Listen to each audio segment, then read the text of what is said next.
Assalamualaikum warahmatullahi wabarakatuh. Nama saya Khairul Basit. Saya dari kelas 11 S2.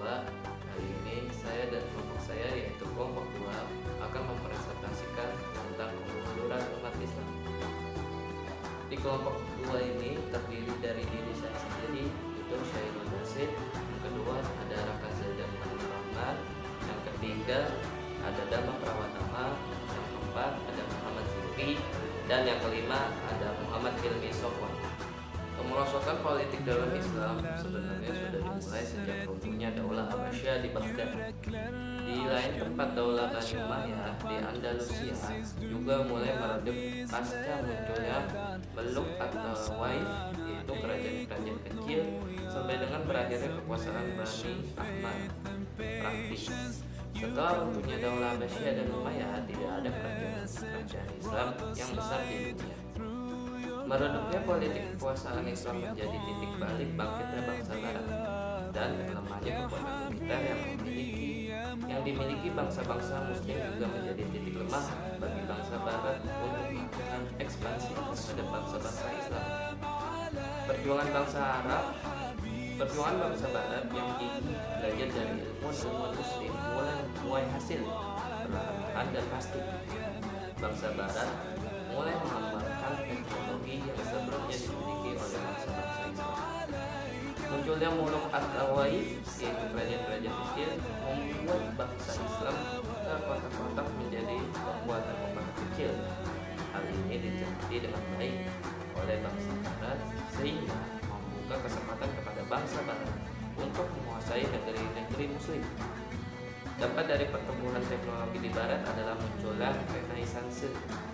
Setelah Eropa mengalami masa kegelapan, para pemikir berusaha mencari ide-ide baru dengan cara mempelajari ilmu-ilmu dari zaman Romawi kuno, Yunani kuno, atau Daulah Utsmani untuk kemudian dikembangkan dan dimodifikasi.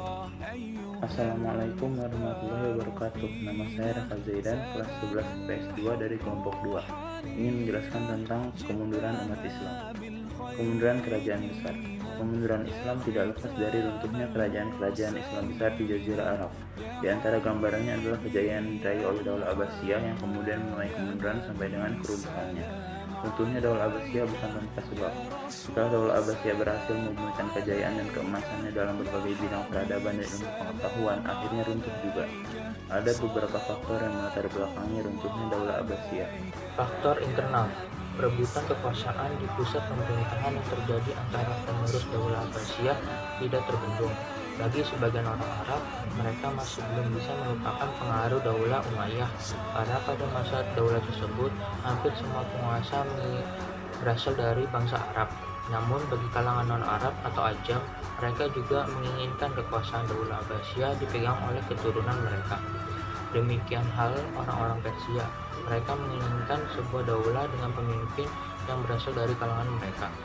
Fanatisme kebangsaan ini rupanya menjadi salah satu pemicu perpecahan di dalam pemerintahan Daulah Abbasiyah, sehingga memunculkan sentimen tertentu di kalangan bangsa-bangsa non-Arab. Perselisihan yang semakin meruncing tersebut kemudian berbuntut terhadap perebutan kekuasaan dalam pemerintahan Daulah Abbasiyah. Ketika memasuki masa kemunduran politik, perekonomian pun ikut mengalami kemunduran yang drastis, sehingga krisis ekonomi merusak tatanan ekonomi pada masa itu. Kecenderungan para penguasa untuk hidup mewah, mencolok, dan berfoya-foya kemudian diikuti oleh para hartawan dan anak-anak pejabat, ikut menyebabkan roda pemerintahan terganggu dan rakyat menjadi miskin. Munculnya daulah-daulah kecil yang memerdekakan diri merupakan faktor yang paling sering muncul dalam pemerintahan Daulah Abbasiyah. Kedudukan khalifah yang cukup kuat membuat para penguasa dan pelaksana pemerintahan memiliki kepercayaan yang rapuh terhadap pemerintahan pusat. Dominasi bangsa Turki dan Persia yang ingin memerdekakan diri menjadi pemicu perpecahan dalam pemerintahan Daulah Abbasiyah.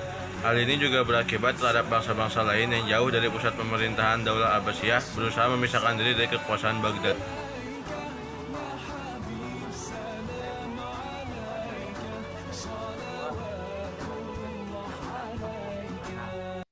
Perang salib yang terjadi antara umat Islam dan Kristiani telah menanamkan benih-benih permusuhan yang kuat antara umat Islam dan Kristen. peraturan baru yang ditetapkan oleh Daulah Bani Umayyah menyulitkan orang-orang Kristen yang berkunjung ke Baitul Maqdis.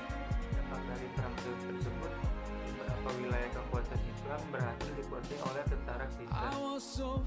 Serangan bergelombang bangsa Mongol yang dipimpin oleh Hulagu Khan telah meluluh lantahkan Baghdad dan seluruh penjuru wilayah kekuasaan Daulah Abbasiyah.